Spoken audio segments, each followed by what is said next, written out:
Hello, infographics fans! Once more, we're here to answer the most pressing questions in life, and the questions you're most curious about. This time, we're tackling on the fashion industry, or at least one small part of it, and asking what exactly happens if you don't wear underwear for a month.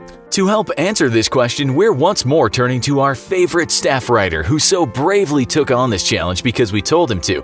Because he too is a brave pioneer of science, always seeking to answer the unknown for your educational pleasure. So stay tuned as we see what happens if you go commando for a month for science. Day 1. I stared at my inbox for a full 30 seconds when I got the notification for this next challenge. I don't think I quite knew how to respond. Girlfriend immediately realized something was up. She knows about what time I set up to start doing work stuff, and when she saw my face, she must have realized it was another challenge episode. She narrowed her eyes and practically growled, "What is it this time?" She's like a freaking bloodhound, that one. When I told her though, she just laughed and she got really serious for a second and said, "I wish I'd lied to my parents about what you did for a living." Honestly, sometimes I do too. No underwear for a month? Who comes up with these? Are these fan suggestions? Can you guys please suggest what happens if I go on a tropical vacation for a month so the show will send me to Hawaii? So this one seems easy enough, except I know better. I used to go commando a lot in the military, especially during my time in the desert, because the temperature routinely got up over 100 degrees. At those temps, you sweat so much down there that it's unbearable, so I opted to go underwear free, and let me tell you, it felt amazing. Turns out your body is pretty good at regulating the temperature of your testicles so as to keep the sperm safe and healthy. That's the primary reason for why testicles evolved to be on the outside of most mammals, which admittedly seemed like a huge oversight on Mother Nature's part until I learned that fact. But having them be a few degrees cooler than the rest of your body when you're wearing body armor and all kinds of extra gear is amazing,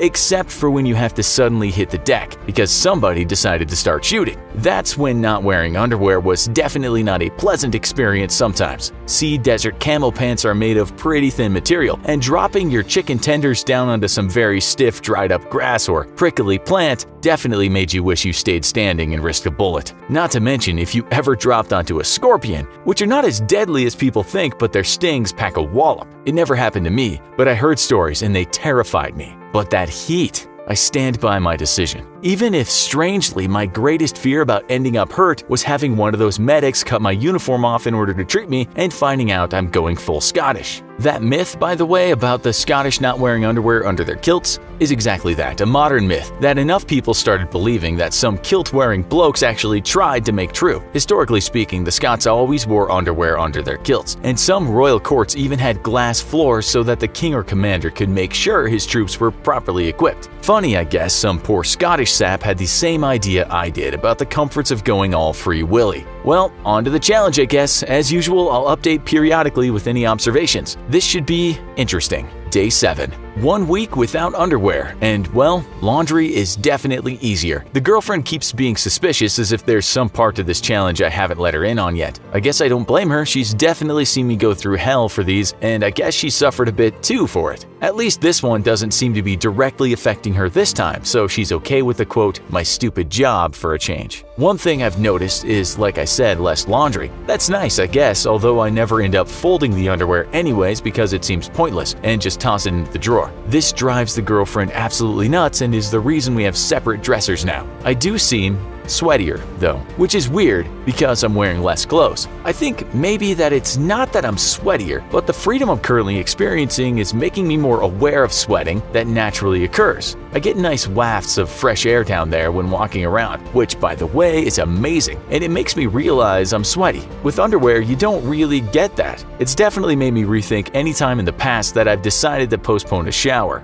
Day 14. So this Friday, I had a flashback to high school and have rediscovered why underwear is a secret blessing. I would like all the guys in the audience to think back to their awkward teenage years and all the very sudden and very unwelcome, excitements that occurred with very little prompting. Thankfully though, underwear fits snugly and it helps rein in your SpongeBob and Squidwards and make sure that your condition isn't publicly visible. Well, the girlfriend must have been thinking about this too and decided to be a freaking comedian. We went to a friend's house for game night, as we usually do, and as I was in the kitchen grabbing something, she slid up next to me and whispered some things in my ear that I won't repeat here, then started giggling. A moment later, our entire group of friends entered the kitchen, and I had to suddenly be very, very, very interested in the contents of the cabinet directly behind me so I could keep my front well out of sight as I fought to reclaim control over my excited Master Chief. I stood there awkwardly with my back to my friends as I forced myself to think about every unsexy thought I could. My girlfriend is an evil genius, and it scares me that I think that fact makes me more attracted to her, not less. Day 21. So, I don't know if I have PTSD flashbacks to that Friday a week ago or if being free has sensitized me somehow, but definitely having a problem with random stimulus packages. Girlfriend tried to pull her little stunt again and I had to strike a very, very harsh bargain in order to get her to stop. This is a very serious situation. Basically, I'm making dinner and doing most chores until this is over. For once, I think she's actually happy for a challenge episode. I've noticed that I've been wearing a lot less jeans lately and have been hanging out in sweatpants most of the time when at home. Even though I work from home, I still try to dress normal, helps make sure you don't get stuck in a slovenly rut. But I've been avoiding jeans. The harsh material is definitely not pleasant when you're going commando, and I've been having panic attacks after using the bathroom, remembering the one time as a kid that I accidentally zipped up my Woody Allen. Let me tell you, that's a pain you only need once in life, and every time I go to the bathroom, I am more careful than I've ever been in my life about zipping up since this challenge began. My military uniform had buttons, not a zipper, so it was never an issue in the past. Now, it's a clear and present danger. Day 30. It's over, or at least it will be in a few hours. Honestly, not wearing underwear for a month reminded me a lot of what it was like to be a teenager, and I feel like the lack of protection has definitely sensitized me downstairs. I kinda think I'm going to keep doing this when I'm home alone and in sweatpants. It's actually quite nice. Man was born to be free after all, but in public I definitely have to warn you, wear underwear. Especially if your girlfriend knows you're not and is as evil and malicious as mine and loves to publicly humiliate you. Again, it scares me that I think I love her more for that than not. Now that your questions have been answered, dear YouTube, do me a favor and suggest a new challenge. What if you vacation to Hawaii for a month?